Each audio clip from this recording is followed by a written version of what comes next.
I'm going to start the conversation here, and welcome everybody. My name is Miguel Cortines and I'm president of Casa Mexico. I'm very glad to be here today presenting this webinar, Zoom webinar, The Power of Women Facing Adversity on COVID Times.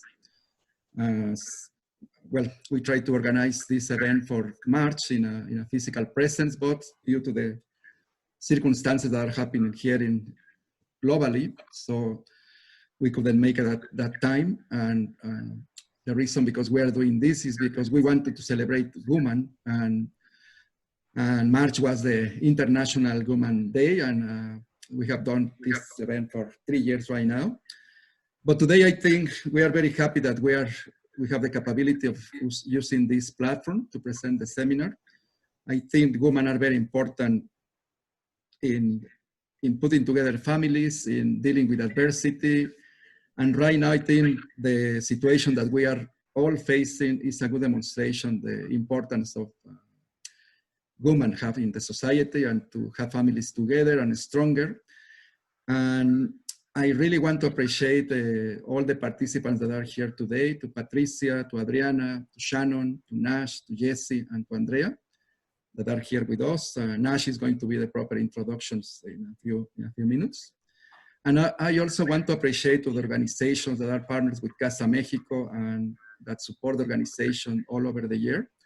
And I want to thank C Space King Edward, where we have our home, Calgary Arts Development, ATV Financial, to Espacio, and Casa Mexico, of course. So, and thank you very much, ladies. I hope this is a great seminar. And now I want to introduce Nash Chaparro, that is our moderator today. She doesn't need introduction because she's a lady that is all over the place. She's a host producer for TV, for radio. She works with Omni TV, with Univision Canada, and also with the CJSW radio, with the University of Calgary. And it's my privilege to introduce to you to Nash, and she's going to take care of the program here. I'm going to be in the back just for any technical issues that we might have, and have a great presentation, all of you. Thank you. Thank you very much, Miguel. It's a great pleasure to be here with you guys, especially with these ladies, and talking about the power of being a woman, which we all know it's taking a few years to recognize, but finally we're here. And thank you very much, Miguel, for giving us the space to do so. Okay, so first of all, thank you everyone for connecting, for pushing us to be better, to inspire people. And all the ladies here have motivated me. I've read their bios, I know them personally, and I follow you guys on social media and read a lot about you guys. So it's a great pleasure. I'm gonna start with the bios, and let me just tell you, everyone, that you're in for a treat because this is gonna be an interesting and different chat. So thank you for being here. First of all, I want to say, you know, going through the moment that we are going through globally, I do believe that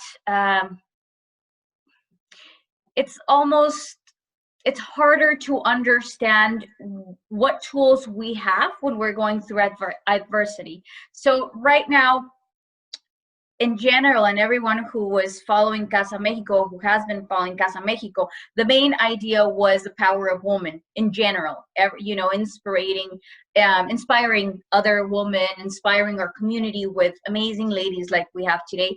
But today is through advisory and just thinking about COVID-19, what it has done, what it has pushed us to do, work from home, being with our kids. So I do want to tell everyone that right now, most of us are moms and we're not stuck, we're safe at home with our kids. But just in case you see babies or kids around, please bear with us because this could happen. Okay, and I'm gonna start with Adriana. Adriana, thank you for being here. I'll read your bio. I do want to say thanks for the time because I know you are very busy. And Adriana is very active in our community. Right now she's a corporate outreach license for CCIS, an amazing organization that I personally love. See, she's very energetic, professional with a solid background in areas such as business development, public relations, human resources, marketing, sales, social media, and oh my God, so much. Adriana has a wide breadth of experience working for established international companies. Like I said, currently right now she's working at CCIS. She builds partnerships and assists internationally trained professionals to find employment opportunities by establishing and nurturing key connections within the business community. Hello, Adriana. Thank you very much for being here. Thank you very much, Nash. It's a very, I take this opportunity with very humbly, and it's an honor to be sharing this evening with all of you. Thank you, Miguel, Casa Mexico, and all these amazing ladies. It's a privilege for me being here tonight. Thank you. Thank you. Okay, so we're gonna continue with the bios. Patricia, you know, Patricia, I met her a while ago. She is one of the people that I have so much from, that I learn every time I talk to her. I learn so much, and I keep on asking her and asking her. I interview her very often, and thank you very much, Patricia. She's a specialist in the area of mental health and well-being. She's the founder of Silver Health Incorporated, and you can find her on social media. She does a lot of workshops. She does very much. She offers individual or corporate services in the area of clinical psychology and individual coaching. You can find her, like I said, on social media. Thank you very much for being here with us today, Patricia. How are you? Very excited to be part of this amazing group of women. And I am really, really happy to see that these spaces are happening, even if we are called with this COVID-19 to be isolated, physical, and I'm going to emphasize that we are meant to continue with the social connection through this process, to these systems that is allowing us to be connected anyway, because humans are social animals. Thank you. Thank you. Now we have Shannon. Shannon Pestun. I hope I'm pronouncing that properly.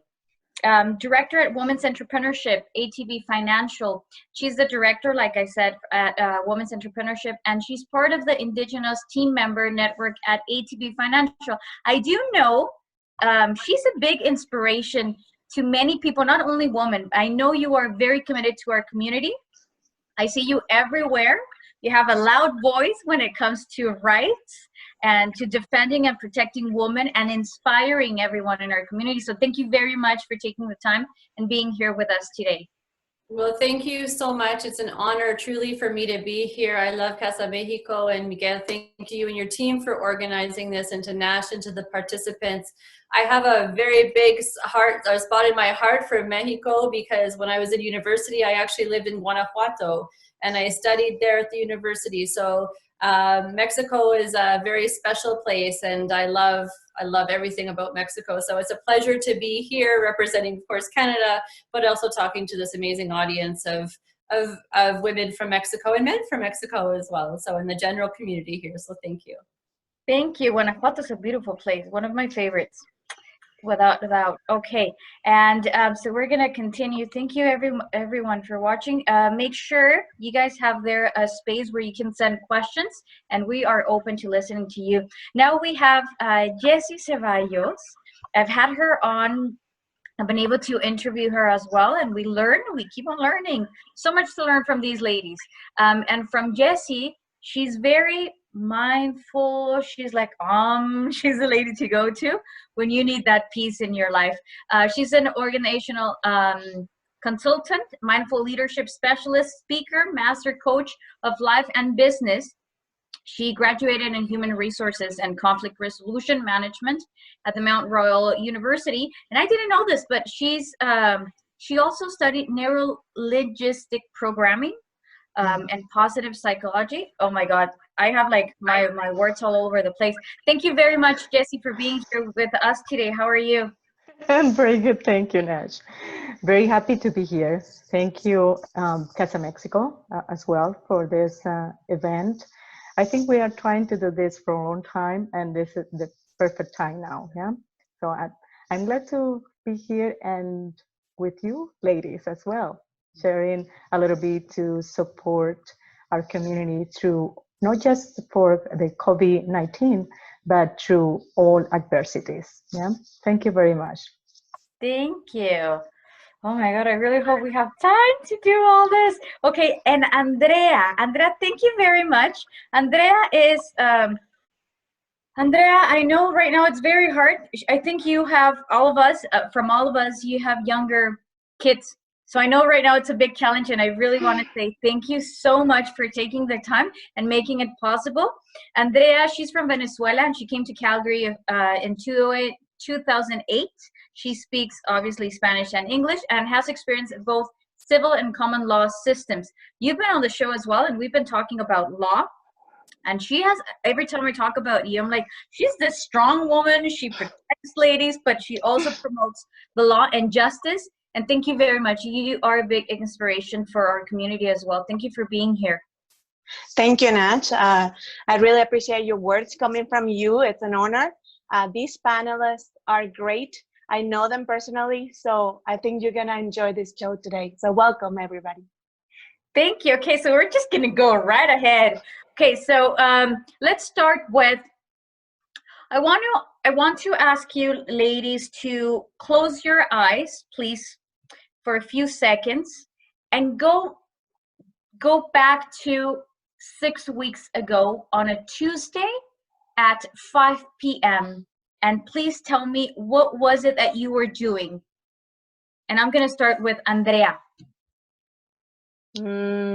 Tuesday. You know, 6 weeks ago, I didn't work this late. So I had a routine, and seriously, I probably was having fun with my children. We play a lot at this time, so I was probably playing with them. Okay, good. Okay, Jessie, what were you doing 6-7 weeks ago on a Tuesday at 5 p.m.? I used to go to the library to read some books. It's been Monday and Tuesdays. Good. Okay. Okay. Different So now. we're not doing bad. Shannon, what were you doing at 5 p.m. on a Tuesday?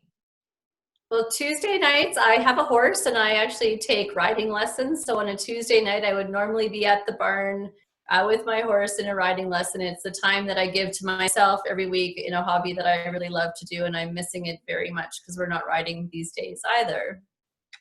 Oh, that's sad to hear. Patricia, what were you doing?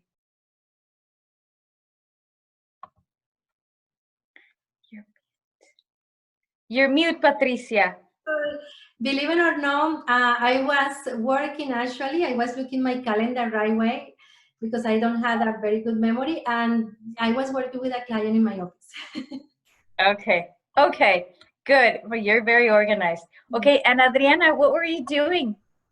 Well, I don't have my agenda here with me, but I can tell you from top of my head, I also sit at the board in the Immigrant Council for Arts Innovation. So I will be, I mean, if I think about 6 weeks ago, most likely I will be with the council, either having one of those board meetings or in an event like this, just having conversations about the immigrant community and the artist community here in Calgary.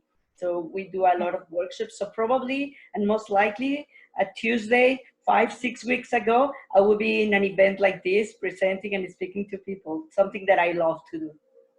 Okay. Okay. So we know that our lives have changed a little bit, right? Okay. I just wanted to start there. And now, this is going to be a hard question, you need a few seconds to close your eyes and kind of connect with that. But I want to ask you guys, if you can share that moment when you realized that our lives were about to change. If it was maybe at your job, someone telling you, your boss telling you, you know, you can't come back tomorrow, you have to work from home. Or maybe that day when, for parents, they told us your kids can't come back home. Or that day that it was announced that it was a world pandemia. So if you can reconnect with that moment and tell me, what is it that you felt? What was going on in your, how were you feeling? What was the first thought you had? What happened at that moment? Kind of reconnect. I'll give you a few seconds and let me know. We're going to start with Shannon.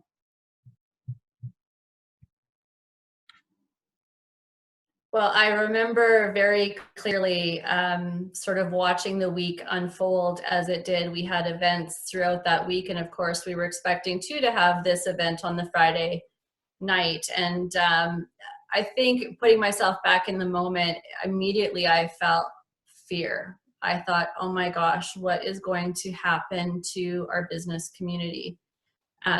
And my phone started ringing immediately with women that I have worked with over the years to start going immediately into problem solving mode. But I think there was this angst, and obviously we have never lived through anything like this before. It was unfathomable to me that we were in this moment. Everything felt surreal, but I just remember feeling this profound sense of fear for what was about to actually happen. Thank you. Jessie, if you go back to that moment, what was the first thought or your first feeling? Because I've worked with mindfulness. Yeah, that changed a little bit the way we approach to face adversity. And I remembered when I received notes from school telling me that Samuel will be able to go the next day. So I remember in my mind, I need to do a lot of things to focus on my family, with especially with Samuel, because he's the taller and he can understand a little bit more, and try to understand the way that I will be managing a possible situation that I didn't know, but in the best way for him.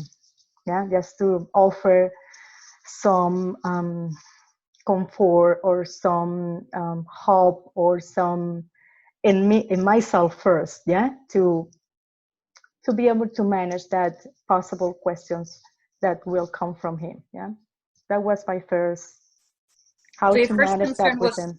going to that connection with your son. Mm-hmm. Okay. Okay. And then we're going with Andrea.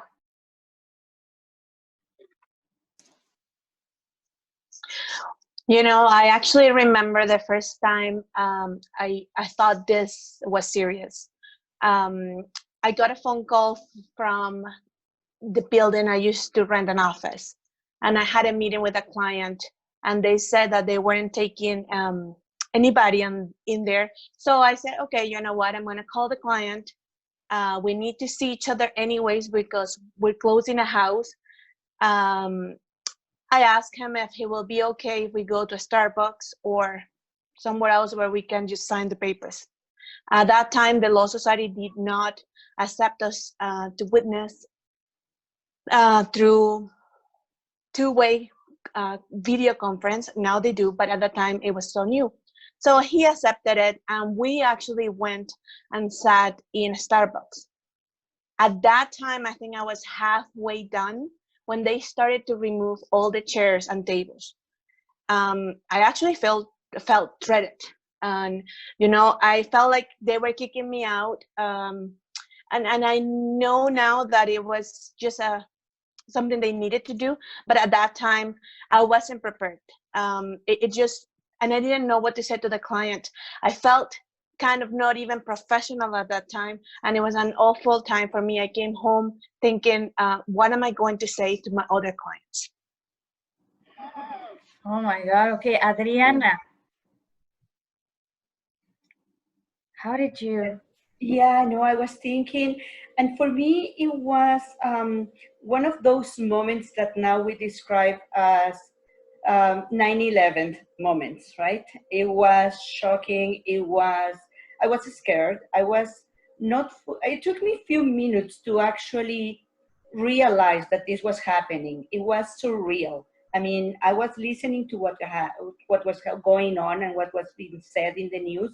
I work for a non-for-profit organization. So of course, the first thing in my mind was the clients we served and how many needs they were coming our way, right? And in how many different ways our client will need our support and more of our help, right?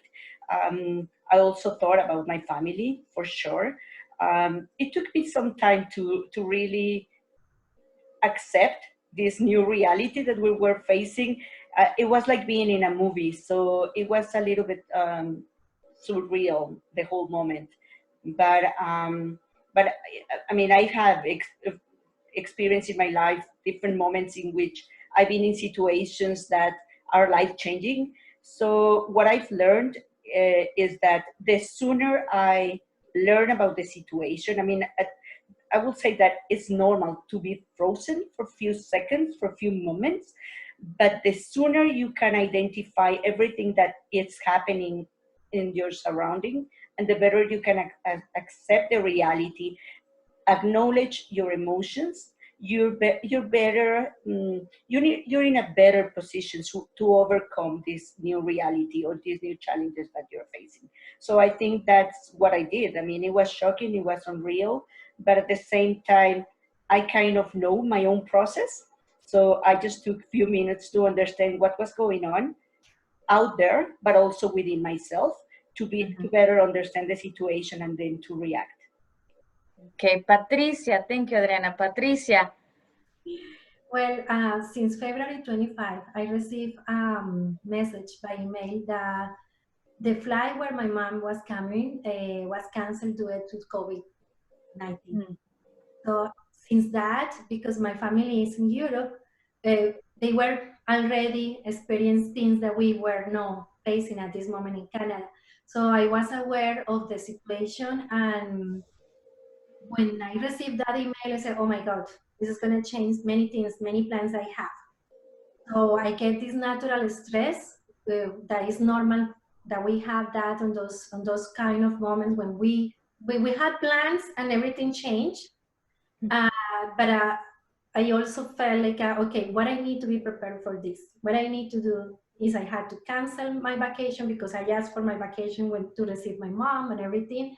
And immediately I went to the process of, okay, analyzing and getting resources. And the most important for me was like, as soon as I can see my mom and everyone is well, and we are going to be okay.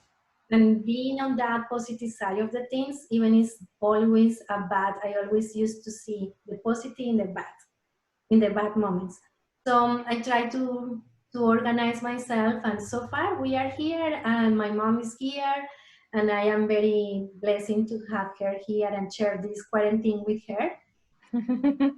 But yeah, it's coming to be prepared and see how you handle all this stress and all these changes at the same time. Thank you very much, ladies, for sharing this. Everyone who's watching, I do want, if we combine everyone's moment, that first moment, I call it the shocking moment. So that shocking moment was full of what's going to happen. A few of you said a few minutes. For me, it was 2 weeks. It kind of was like, what's going on? Right? But there's a lot of fear and all that. So all that, we're all feeling. It doesn't matter. These ladies are amazing, super successful, a very big inspiration for all the community. So these ladies were facing all that. Just keep that in mind. Okay, now through adversity, we all know there's a process from being at the shocking moment, that's how I call it, to going back to our own reality. How long did it take you, ladies? How long was that process? And I just mentioned mine was 2 weeks. And what tools did you use, or you are aware that you use to kind of get out of that shocking moment and go back to your feet? And I'll start with Andrea.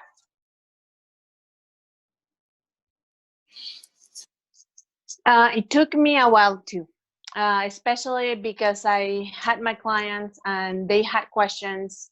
I started receiving a lot of phone calls and I didn't even know how to deal with it. On the other side, I've been working outside the home in office space for about 17 years. So being at home was challenging at first with my children. So I think it took me about a month. Once the Law Society approved us to see people by way of two-way communication, then I felt safe. I felt that I could continue helping my clients and keeping them safe. A lot of people were doing their wills and I didn't know how to handle that. So A month, I would say. A month. Okay, thank you. Jessie, how long did it take you, and what tools did you use, or that you are aware that you use? In my case, it took me about a week. I have clients as well, so being a life coach and business coach, at the same time with some clients that they're trying to combine all life and business and to create harmony, live in all the spaces. I needed to be ready fast. And in my case was more about feeding my mind, because I knew that I will receive a lot of information. I knew that I was aware about that. A lot of more bad news than good news. So I know that it's normal that happen. So I needed to be very focused on feeding my mind to be focused on what I needed to be ready for me, my family, and my clients. So it took me about a week, and meditate a lot and try to be calm. Everything changed, of course. It was very fast for everybody. But I think the key point for me was feeding my mind with the proper information, trying to be positive, that no matter what, everything will be okay. Probably I didn't understand how or the way that everything will be okay, but I just tried to feed my mind with that positive energy. And in that way, I was able to help my clients to be okay, because at the same time they need my support. Okay, perfect. Thank you. Now, Shannon, how long did it take you, and what tools did you use? I don't know that I can answer how long it took me, because to be honest, I still feel like there are days that are kind of, really unpredictable. And I think it's just it's been this process of an evolution. And I think, I'm very fortunate that at ATB Financial, we have always had the ability to be a work out of the office, a work environment that we can work from home. So I was already set up with all the tools and technology that I needed to do my job. So that really took off a lot of pressure, from cell phones to, having our own laptops. So that was, a huge lesson, I think, for many businesses about how important it is to be able to get onto technology if and when something like this happens. But I will say that there was so much information out there. And again, with my work, so a lot of my work is around advancing women's entrepreneurship. And we had to jump into action. So we're part of, I'm part of a panel that supports women entrepreneurs at a federal level. And so the first thing that we did is we got together to talk about what sort of policies and what sort of action we needed government to take to make sure that women entrepreneurs were not left behind in this. And so it was really sort of trying to understand what that role was, what my role was with ATB, to be able to still continue to support our sales team and our client-facing teams to provide the right solutions at the right time. But it was just, I would say, a good couple of weeks just really absorbing information so that I knew where to add value. And I think that was probably how I focused, was thinking about, okay, where are my strengths right now? What do I need to do? Where do people need me most? And it was sort of a triage. And I'm lucky in the sense too that I don't have kids. In some ways it's lucky, maybe, but in situation I've been able to really just be very focused and in the moment with what I need personally, but then also how do I help give back to the people around me that I'm working with. Good, thank you very much. It sounds like, oh my God, it was a lot of things that you had to deal with at the time. Okay, Patricia, if you can tell me, You know, and it's interesting. I just want to add this very quickly that Shannon said, I don't know how long it takes me. There's a lot of us that are still kind of like, I feel like I'm still floating, like I'm not 100% set on the ground. I just wanted to add that. Patricia, how long has it taken you and what tools have you been using? Okay, for the, I think I will say like, because I work for different organizations as a consultant, so everyone we're managing different levels. So it took me like around 2 weeks to actually be ready to respond to the needs that they have, because just to give you an example, I provide presential classes for some of the organizations that work, and they were canceled. So we quickly moved to actually organize all the programs online in order to be ready for the population that I was working with. And it took me like 2 weeks around working with the teams online and everything. So the strengths that I have, the good thing is that I have experience also working online, and it was easy for me to catch. But I can say that, yeah, it can take for some organizations more time. And it's no matter about the time, it's about how ready you are to analyze what are the resources that you have and what do you need. If you don't have the resources, how we are going to find them to continue with and be prepared and change. And align with that, the resources I have and the tools is be able to understand that these times of uncertainty is no answers. It's no wrong or right answers. We need to try. We need to see what is the best for us. And once we are okay with that, so we will continue working as the capacity that we can. And that has been the most useful tool for me. Analyze day by day, because we need to be present, because the things are changing every day, every week. And be ready to see what are the resources that you have and what are the things that you are missing and where you can find that. ATV can provide you with resources, boom, let's go to there. Or, you know, Casa Mexico can provide the resources. Okay, let's try to connect with people also. Okay. But connected. Thank you. Adriana, can you share your tools and how long did it take you, or is it still taking you? Yeah, for me, it took me a couple of days. The first week was very difficult for me. It really shocked me because, like you were mentioning before, I mean, I think that's a commonality among us and everybody else. Things were changing very quickly. Things were changing not day by day, but hour by hour. Yeah. So it was a shocking moment for sure. However, like I said, it took me a few days to react. My own process, and that's, I think, part of something that I've been developing all my life due to circumstances. But for me, the way I react is I frozen, right? I freeze for a second, and then I try to analyze. For me, it's like being in the middle of a tornado. Everything is going around you, and you cannot actually make any decisions because everything is floating around you. So that's how I felt at the beginning, with all these news coming, hearing news from Italy, from Spain, how things, the circumstances were over there.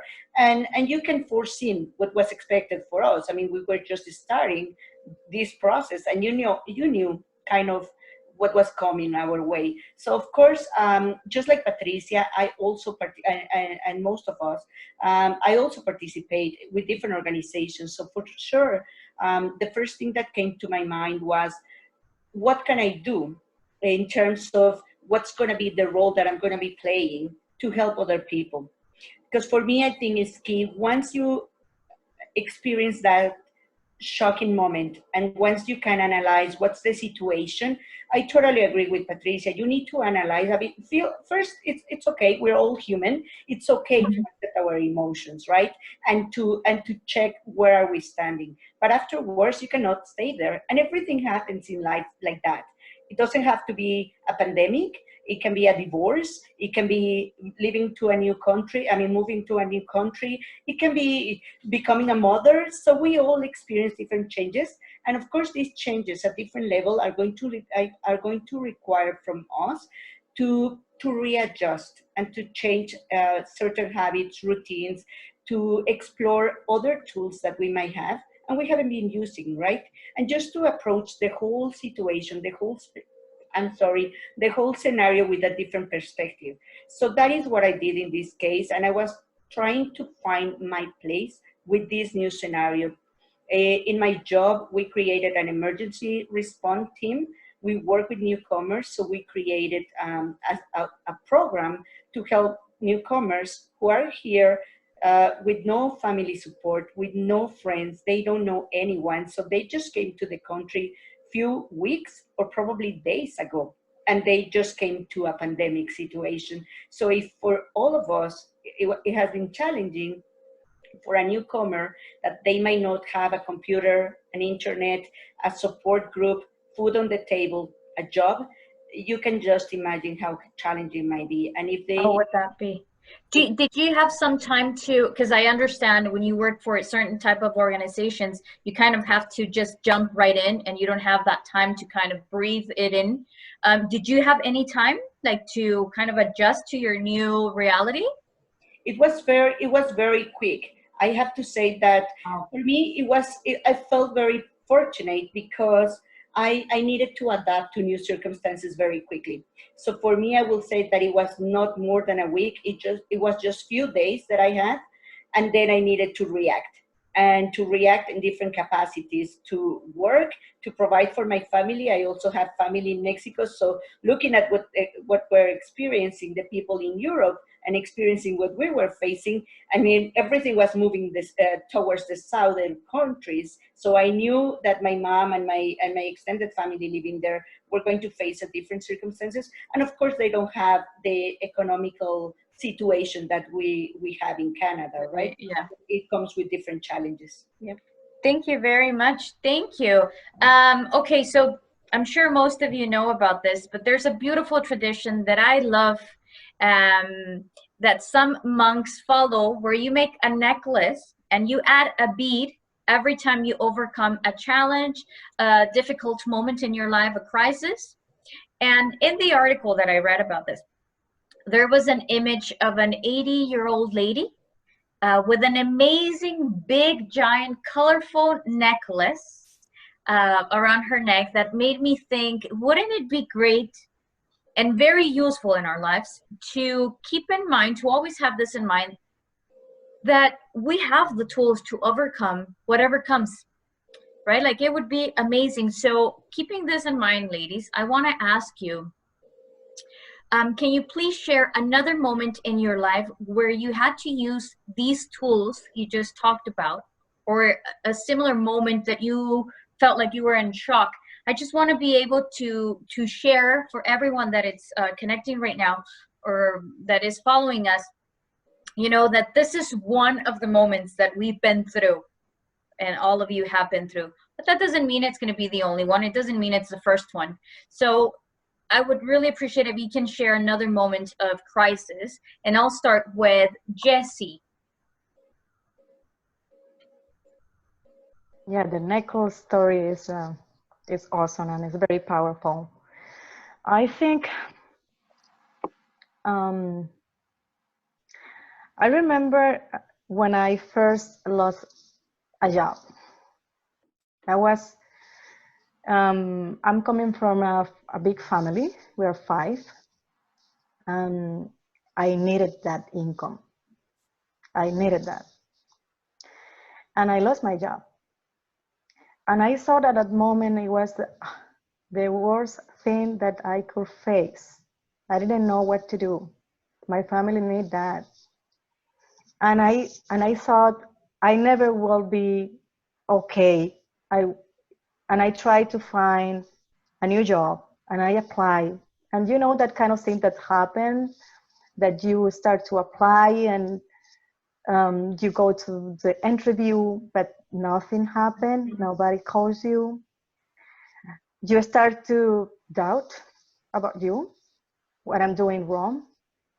I'm not good enough. Probably I'm starting something that is not really interesting. I need to be prepared for something bigger. I don't know. But that time changed. That can change a lot the way that I approach problems right now. And like the lady with the necklace, every circumstance that I had to face has been preparing me for something bigger. It doesn't mean it always will be words. Sometimes it's not about the magnitude of the things, it's the tools that I have inside that tools don't depend on what happened out. It's always what's going on in my inner being. Yeah. So when I lost my job was very, very tough time for me, and I started to appreciate what being an optimist person means. That no matter what, if I have a purpose, why I'm doing what I'm doing, I don't know how, but everything will be okay. And even when I don't understand how things happen or why things happen, if I have that purpose, my why, my meaning, something that I'm doing meaningful, that is meaningful to me, things always working out for me, no matter how. Thank you. That's beautiful. I'm kind of in that mindset. Thank you very much for sharing. No, Shannon, thank you. what story would you tell us? What was that another moment of crisis? Well, I think there's moments of crisis all around us. And like you said, Jessie, I really appreciate that they don't always have to be these massive moments, but I think that, you lose a loved one, you go through a separation or through a divorce. For some women, they lose a child there, but I think for me, the one that resonated most with me was also losing a job, and it was actually being fired from a job. And at this point in time, I was in my late 20s, maybe early 30s. It was a long time ago, but at that point in time, I remember just feeling like I was on such a positive role in my life. My career was going very, very well. I felt that I couldn't fail at that time. And then one day, everything came crashing down. And like Jessie, I know I needed that money because I was a single woman. I had my own, real estate. I had a condo that I had purchased. So all of a sudden I was very concerned about how I was going to be able to make ends meet.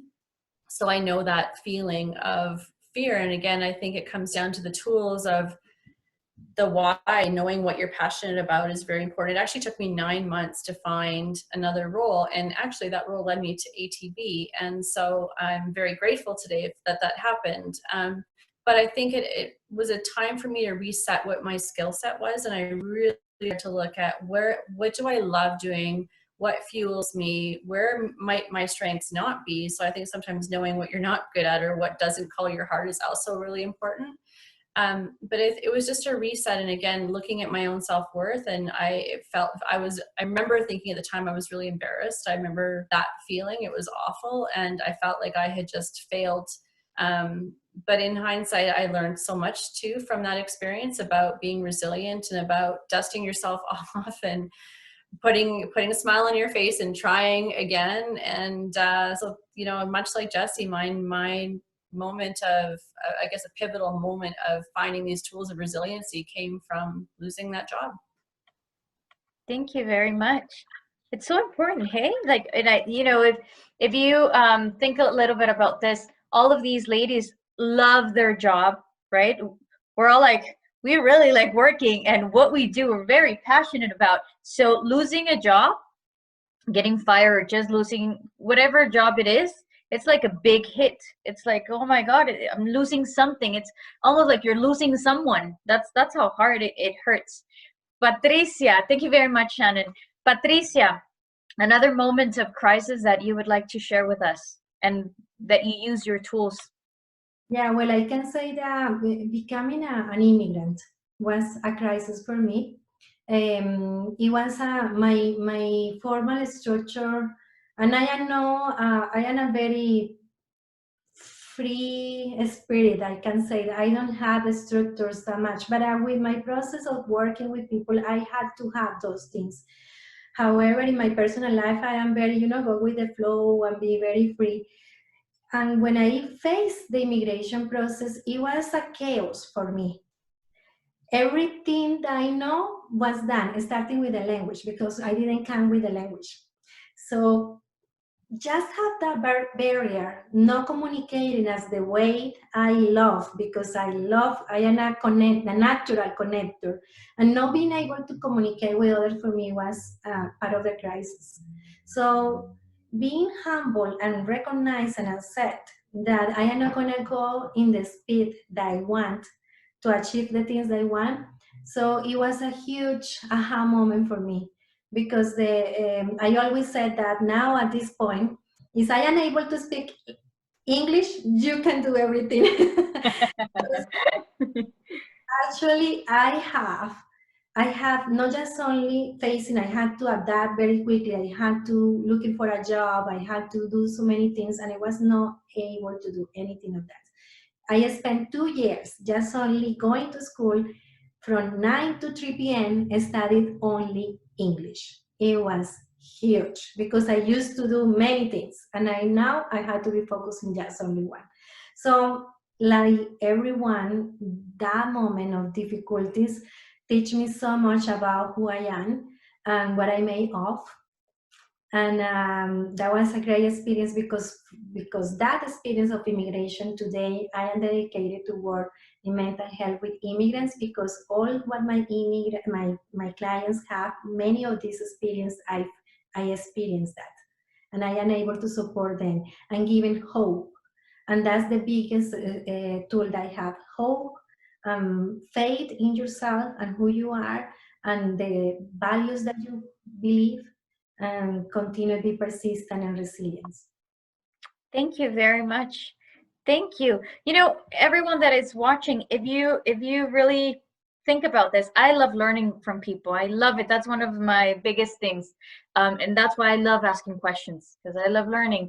But there's something in common from all these ladies. And I think one of those things, apart from the passion for their area, is their positive mindset, like knowing what they're doing, why they're doing it, and that everything's going to be okay. That's very, very interesting. That might be the secret to success. You never know.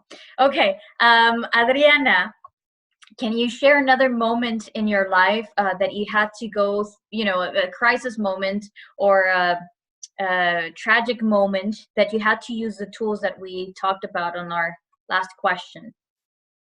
Yeah, sure. For me, one of the things that changed my life and who made me the person who I am, one of the big changes in my life, or those moments that that's gonna make you a different person, was when I, due to circumstances, ended living all by myself in the United States. So I didn't speak the language. I was only 14 years old. I had no family. I had a couple of friends, but that's it. So it was very, very tough, of course, and I needed to learn to be. That is why for me it's very important to have those moments where I can allow myself to freeze and to think what I'm standing, right? Because that has happened several times in my life.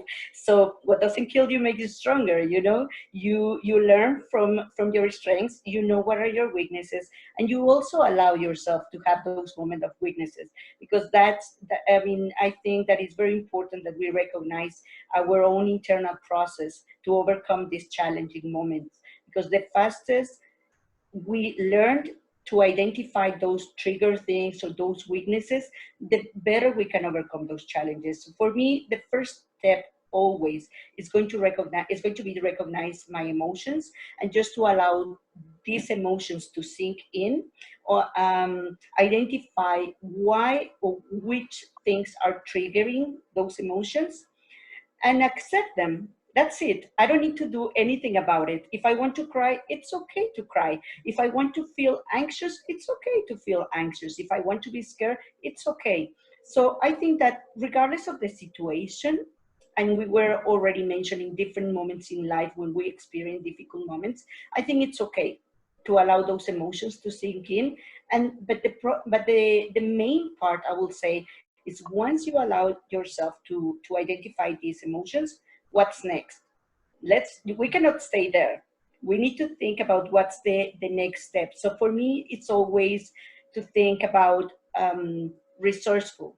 I mean, you have to be a resourceful person and think, okay, what are my tools? And I think Patricia was mentioning that before. You need to see around you, what are the tools that you have at hand? Who is out there providing those resources or those tools or that helping hand? So you can approach them, right? It can be a friend, it can be an organization, depending on the circumstances, but you need to see and address those resources that you might have. Then the other thing, after being resourceful, I will say the way I think about challenging moments or crisis moments is that we can look at this, half empty or half full glass, right? So I think every challenge comes with an opportunity. It just depends on how we approach those moments. We will get there. We will get there. Okay. I know we have a few minutes, so I'm gonna try to push it a little bit. Thank you very much. I leave it with the glass. Thank you. Andrea, another moment of crisis that you can share that you've used your tools you mentioned on our last question. Okay, so my experience has been very similar to the others, except that I would add few things that are probably came because of my age. Okay, and that's because I came to Canada when I was in my early 20s. And also, I came not voluntarily, okay? I came for a vacation, okay? So, and I came because I promised my family I would come. I promised them I would give them an opportunity, but I knew that at the end of the opportunity, I could come back. So to me, I didn't really wanted to give it an opportunity. So I came with a ticket. So I had a return ticket to go back home, except that I was within 3 weeks, I came to Canada. Things really started to turn around my country. So it was pretty obvious that I wasn't coming back. Now, as I said, I was young. I had, and it's not a big thing, but it was for me. Mm-hmm. I had moved out of my house when I was 17. Okay, so I moved out, never came back. I was, I don't know, rebellious, so I didn't even want to visit too long. When I came to Canada, I had to stay with my parents, okay? And you know what? I'm very thankful today. And now that I have a family, I appreciate them. But you know what? I was in my early 20s where, you know, I used to have 3 vehicles. I used to have a big apartment. I used to have a job. When I came here, I didn't have anything. Again, as Patricia mentioned, I didn't even spoke English at that time. I had graduated from law school as #1 out of 400 people. All my other friends were working. I couldn't get a job. I had dreams. I had big dreams. I said, you know what? When I'm 22, I'm going to be having my own law firm.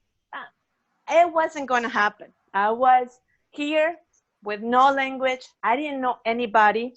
I hadn't lived with my brother for probably about 8 years. And I'm 7 years older than my brother. So when I came, I was, you know, sharing bathroom with a teenager. And that was hard. That was hard because he was a boy and I was a girl. So, and all those things, you know, now you think body was nothing. But at that time, it was major. I remember not having a cell phone, you know. I remember I had to find a job in a store, and that was tough. It turned out to be a great opportunity, but I didn't know then. Now, what did I do? I had to study again. I applied to the law school, and I could only apply in one school. I could only apply to the University of Calgary for many, many reasons. One of them was my English. Another one was that I couldn't go anywhere else. I didn't have another house. I didn't have a job. How could I maintain my law school if I wasn't living at my parents' home? And also, did I really wanted to go back to law school? I just finished my career. I finished, I was good, I had a job, I was happy. So I think my circumstances of coming to Canada were different. Now I'm very thankful coming to Canada, being with my family, and also going to law school for the second time. And I was also very thankful to even work in the store. In my entire life, I would never thought that I was going to work in a store. It's not common in our culture. I wasn't trained in my mind, so that was a big change. It turned out that I work in a really great store where most of us were professional immigrants. Well, I worked in a clothing store with doctors, psychologists. We were all studying English in our own break. You know, we had 10-minute break and we will be like studying. I married my husband, who I met in the store. He was actually working in the store, and he worked there for years, same as me. And we got married. Now we have 2 children. So many great things. Now I learned to be with my family again. I reconnect with the society. I appreciated the culture more than ever. When I was back home, you know, you take it for granted. You take it, you know, we all speak Spanish, we all eat this, we all do this the same way. When I came here, then I got really, I was really supported by the Latin community, okay? And I went to events, I connected to people more than ever, because I had that opportunity when they come to me and they say, it's hard. It's hard. I've been here in Canada for 1 year. And I said, yeah, it's hard. It's hard. And it was, you know, difficult. And then I went to law school and I even felt different because I was Spanish. And this is a very tiny, only 90 people get into law school and there are 1,500 applicants. So in my class, it was only 30 people. Back home, I studied with 150 people in one class. So I felt like, where is the rest of the people? It was so tiny. So only 30 persons.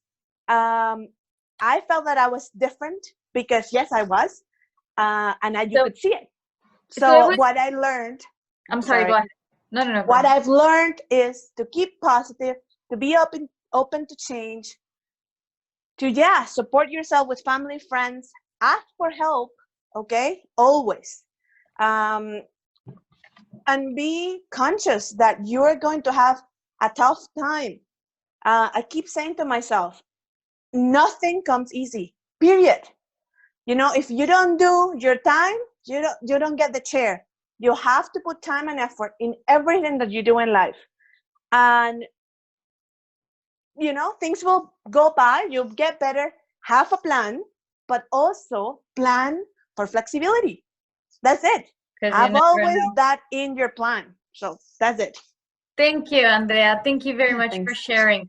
Okay, so we're running a little bit out of time. I do want to ask you, there is a question from our viewers, so I will ask that in a little bit. Franklin, thank you very much for asking. Give me a few seconds.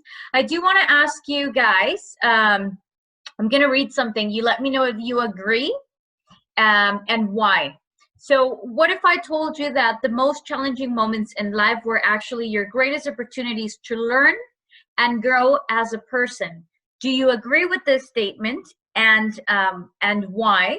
And I'm going to start with Adriana. I'm going to ask you guys to keep it short so we can answer all the questions that people may have.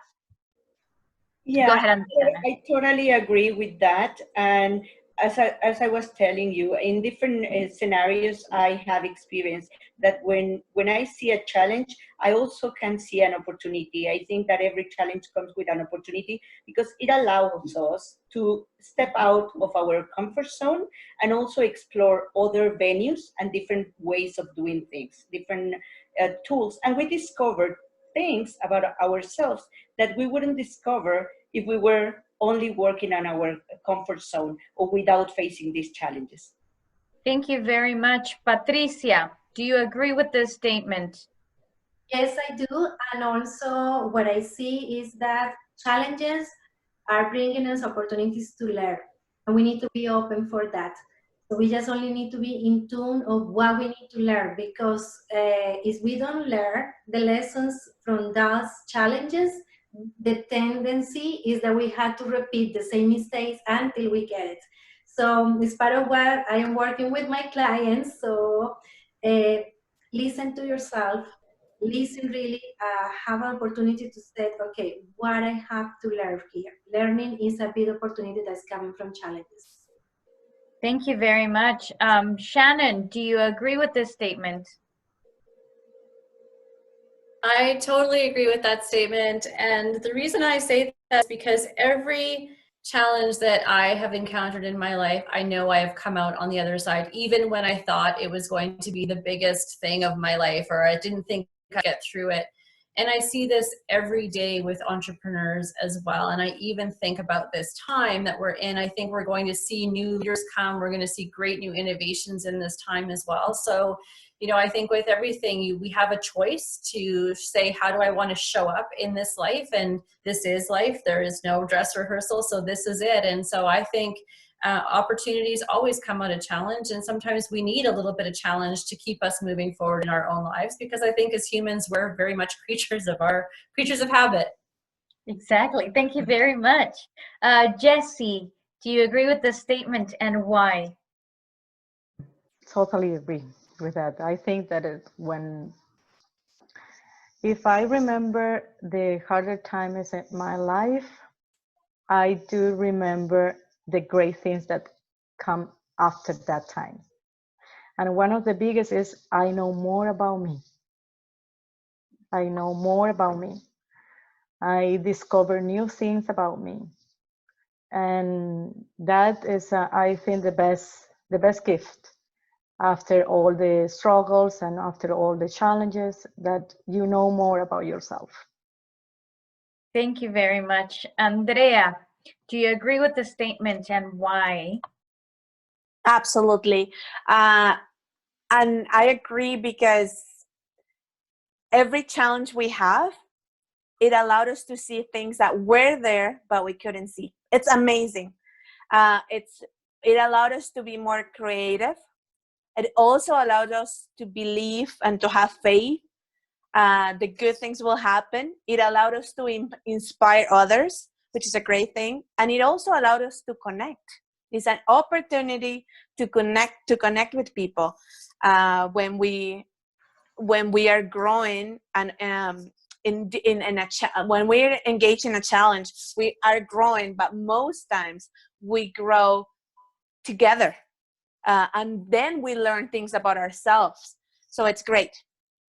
Perfect. Thank you very much. We have a question here from Franklin, and he wants to know what has been the biggest challenge that you guys have been facing during this pandemic time. And I'll repeat the order. Adriana, you're mute. Sorry about that. Okay. So for me, I think the biggest challenge has been to find balance.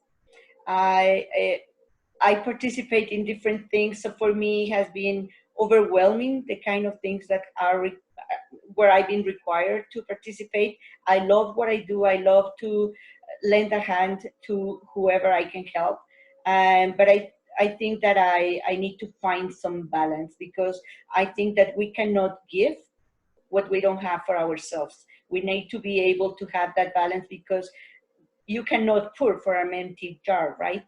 So you need to make sure you're well mentally, physically, emotionally. That way you can give back the best of you. Thank you. Patricia, your biggest challenge through this crazy time?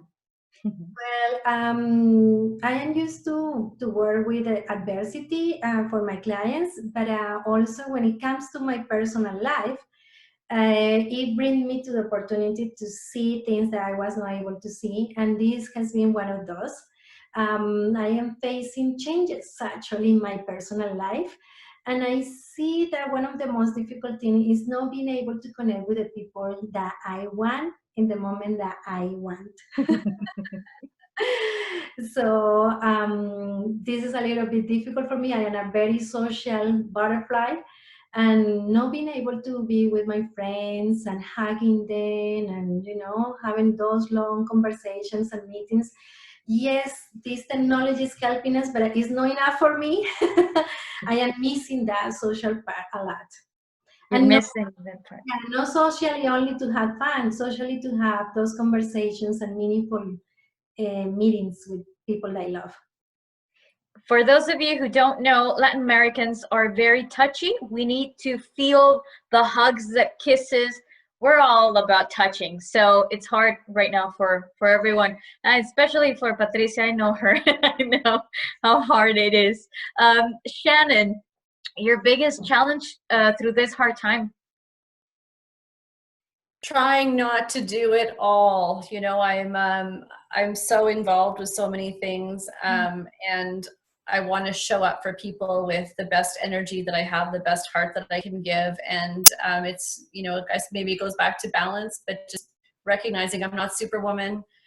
There's so much change going on for me too, new tools, new technologies, new conversations, ways of doing things. And so sometimes I feel that I'm not as productive as I want to be. And so that's been a challenge for me, is just reminding myself that there's only so much you can give, you know, to your day, and keeping my own expectations realistic during this time. That's a hard time. That's a hard time all the time for us, I think, but specifically now. Thank you, Shannon. Jessie, what's the biggest challenge you've been facing through this pandemic time?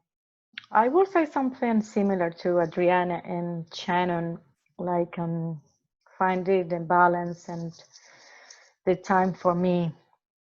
I like to be with myself, yeah, and I need that time. And now working from home, I used to work from home I'm doing this for more than 4 years now, working from home, but my husband is at home, my kids are at home, everybody's at home, and I need that space. I need to meditate, you know, and nobody's knocking the door, and stop everything. And that time, I need that. It's why I used to go to the library, because I had that time for me. It's not to work. It's just one time for me. To reconnect. But now, yeah, just to reconnect and re-energize myself. And I need that. And it's not easy now. The time that I have is after 9 o'clock, and I'm tired. And I start to do my meditation. I fell asleep. So it's like I'm tired. This is all day long working, and find the balance and the time for me has been a challenge for sure. Thank you. I feel you. I understand completely where you're coming from. I'm sure this will pass and we'll be okay. Thank you, Jessie. Andrea, what has been the biggest challenge for you right now?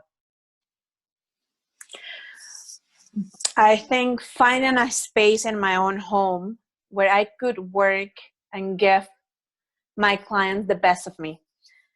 I have a 3-year-old and a 1-year-old. I don't have an office at home. I don't want to be in the bathroom locked. I don't feel confident there. I don't feel professional. I don't want to be in my room because I don't feel professional. Most people want to do video. So I'm always afraid that my children are going to come up, and it's been tough for me to explain that to my clients. They've been great with me. Mm-hmm. But it's been challenging that way, that I have to have an explanation of my personal life. I have to tell everybody, hey, I have 2 children, I'm at home, they come, and things like that. Also, it's some people still want to meet in person, and they don't really understand that social distancing. And it's tough because I don't want to be rude. I don't want to say, you know, there's something difficult about you. So now I do my own screening. And before before I accept any client, I tell them, I'm doing social distancing. If you want to come sign, you'll sign, outside my house where I have a space and I can see you, but I will not be sitting with you. Even not giving a hand. We are so social, and I get so many Spanish people. They all want to hug me. They all want to kiss me. They want to give me their hands. And it's been tough saying, sorry, I won't do it. I have children and I don't want to get sick. So given that extra explanation, it's a mixture because I want to be professional. I don't want to mix my profession with my personal life. And it seems like I have to in this time. And this time right now, but I'm sure everyone understands right now, everything's mixed with everything, right? Like we're all over the place. And I think I understand from my clients and from my providers and everything. So we're with you, Andrea. Thank you. So I have another question for you guys from Sanja. How do you look today at the status of women after the crisis of COVID-19? Do you change your mind over importance of women's jobs, prosperity, and other values? And I'll go back to the same order. Adriana. Yeah, no, I don't. I haven't changed my mind about how do I see women. If anything, it has been a reinforcement on how important we are in different levels and capacities. I mean, we do a lot of things. I do admire every single woman. I mean, it's not about motherhood. It's not about a successful career. It's not about breaking stereotypes. I think it's all of the above. We have to overcome these challenges or these stereotypes day by day, regardless of our importance of role or stage of life, right? I think that's something that we overcome every day. And if anything, I have my complete admiration for amazing women. That is why I surround with powerful, inspiring women like the ones that are here today. I mean, I when I said that I was very honored to be part of this panel tonight, I really meant it because I have the privilege of being friends with some of you. And for the rest of you, I do admire your work. I do follow you.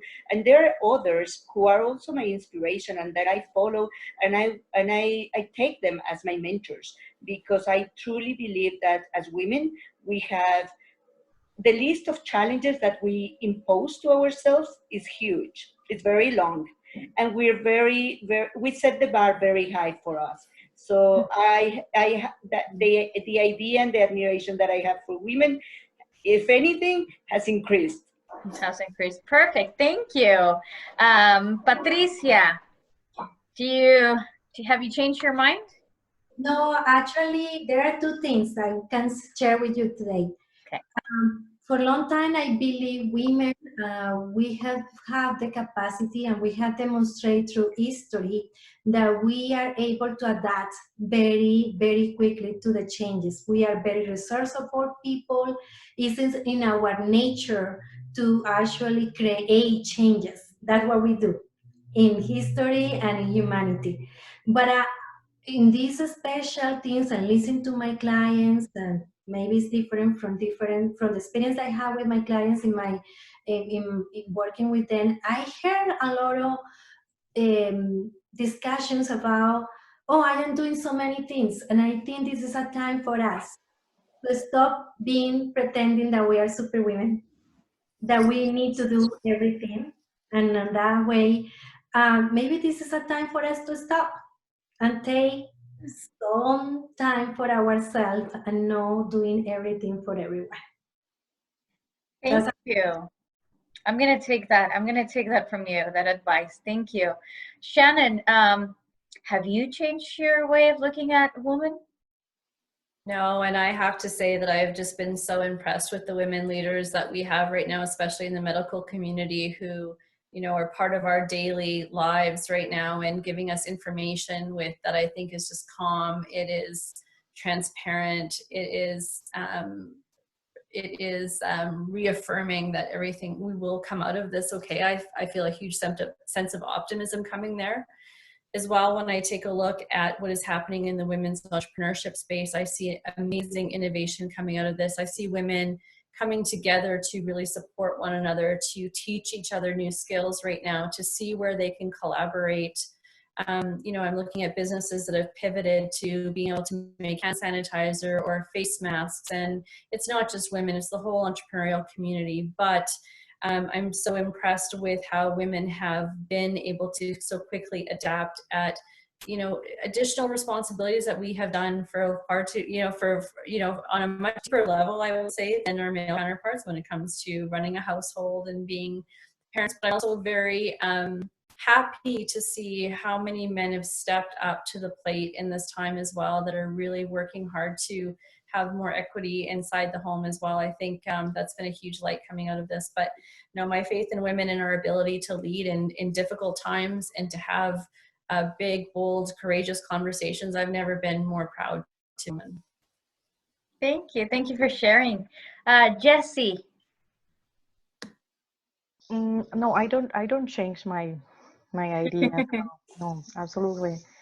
But I would like to say that now I hope, it's my hope, that every single woman don't feel that we need to prove something. We don't need to prove. We don't need to prove. We need to just do what we love to do and create, because we are creators, and collaboration between each other, and no focus on that we need to prove something, that we can manage this, because we don't need to do it. I don't believe at this time in history, we need to prove something else. It's all done. Thank you. Thank you. Very inspiring. Thank you very much. Andrea. I also still believe in women in power, and women at home. Everybody has a chair, even for those who didn't work and stay at home. Now they're living a different reality. They're also living with their spouse in the home, which is a different thing. And I hear it a lot. I do divorces. So it's funny how, you know, things turn around pretty quickly. I think we are in Canada, and Canada, we do okay. Canada try to support women, try to support them to be able to get an education, get equal rights. So I think because we're all in Canada, we may be biased, okay? So I think in different countries, maybe more rights are needed. But we in Canada, we feel safe, we're empowered. At work, our voices are heard. Men will ask our opinion. And you can see how even Canada has this belief about women when they give women 1 year maternity leave. You know, I think that gives you an opportunity to have a family if you wish, which is for some of us important, but at the same time, give you an opportunity to grow up in your profession, you know? So I think Canada has empowered all the women by even that small government program, which is maternity leave. So, you know, and that's my opinion. I think we should feel it. And also by immigration reasons, right? Mm-hmm. I think Canada needs more immigrants, and they need more women because guess what? They need more Canadians. So I think we are in the right place, and we can do anything at this time. Thank you. Thank you, Andrea. Thank you, everyone, very much for being here, for connecting with us. I want to invite all of you to follow these amazing ladies. You can find them, and I'm going to mention this, you can find them on Instagram. If you can't find them on Instagram, look on Facebook or LinkedIn. And all of us are on platforms with different areas, and I recommend you to follow everyone. And ladies, if you're okay with this, if you can tell me just on social media, on each platform, whichever you want, if you can tag one woman that you admire, followed by what's inspiring you at this moment, I would really appreciate it. And I'll share it, and I'll ask Casa Mexico if they can share it as well, because those are the two questions that I really wanted to ask, and we don't have time anymore. But thank you very much. All the blessings for you ladies, and I really hope to see you very, very soon and give you a big hug, because we're huggers. So thank you very much. And I'll add all your handouts for your social media. Anything that you guys want to say? I just want to say something, Nash, if you allow me. I just want to congratulate all of you as well for being here. It was a really, really inspirational to hear your voices, your power, your inspiration, basically your motivation, and basically we believe that there is a bright future, that the future is better for all of us. And I think it's the most important for you and for all the community that are hearing to us is that no matter what the challenges we are having right now, or the opportunity, I think the most important is that we are happy, right? We are better persons, and we really take care of ourselves, because I know that for some people are these fears and ups and downs. I think we are all experiencing this. I think women are very important in our family, in our community, and you are going to make us stronger. And thank you very much for sharing with us today. Thank you very much. Thank you, Miguel. Thank you, Nash. Well, have a great day, and I think we are going to conclude this seminar, and we are going to post all the information in social media. This meeting was recorded and is going to be in YouTube and Facebook as well. Okay. Awesome. Thank you, everybody. Have a great day, Stay everybody. safe. Thank you. Gracias. Felicidades.